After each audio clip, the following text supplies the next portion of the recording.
itself is in a space like that Vogue operates, and we really are competing with ourselves. How do we evolve? How do we really get to know the consumer better? Because at the end of the day, the magazine is a service that one provides to one's clients, one's consumers. And the effort really is to get to know them better. So how do I get to know the woman better and get into her mind, get into her wardrobe, get into her life and understand what is it that she wants, which helps us connect with her better.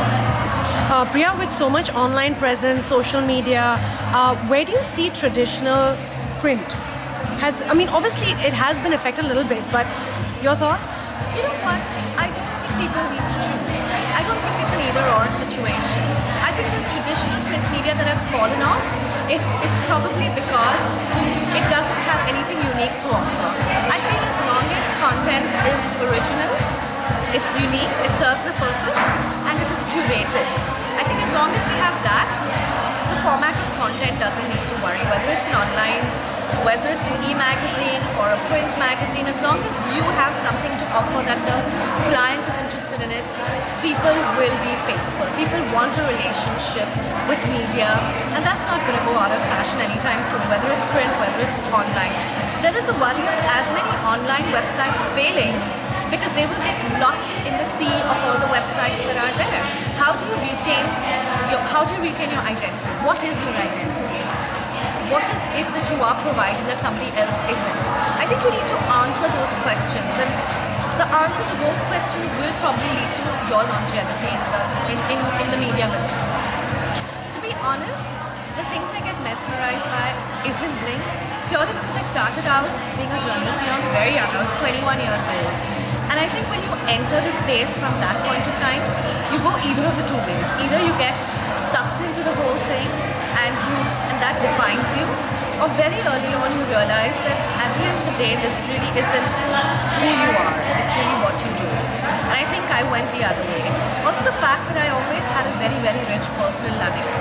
I was married early, I have a son. It sort of helps you prioritize what's very important for you, and that's always been my priority.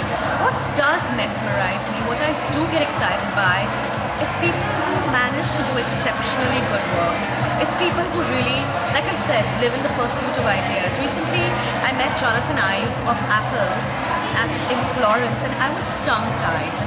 I'm never tongue-tied, as you can make out.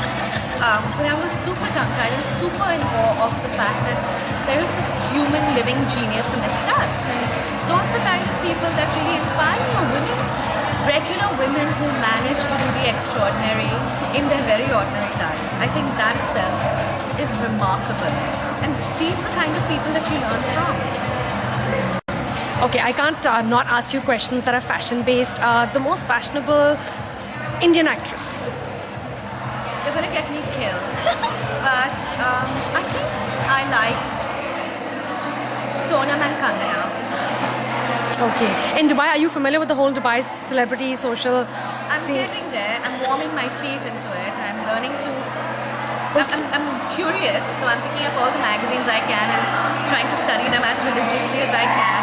And yeah, I'm beginning to get my hold of it, but it's not that great yet. And on the international scene, Kate Middleton recently looked, glamorous as soon as she came out of the hospital after delivery. What's your thoughts?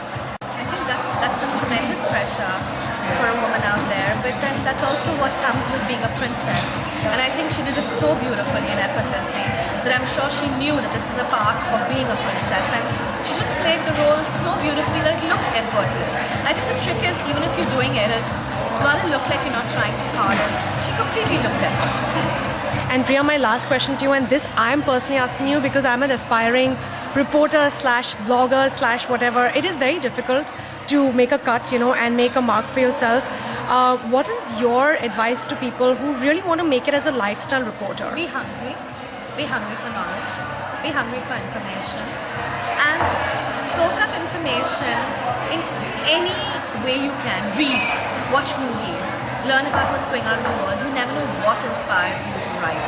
A political turn of events could inspire you, a great art exhibit could inspire you. So don't stop learning, don't stop assimilating, don't stop. Be a sponge, just soak up information. The more you do, the more people you meet, and the more relentlessly you pursue what you love. The minute you start loving what you do, you will do it so well and you will do it a lot.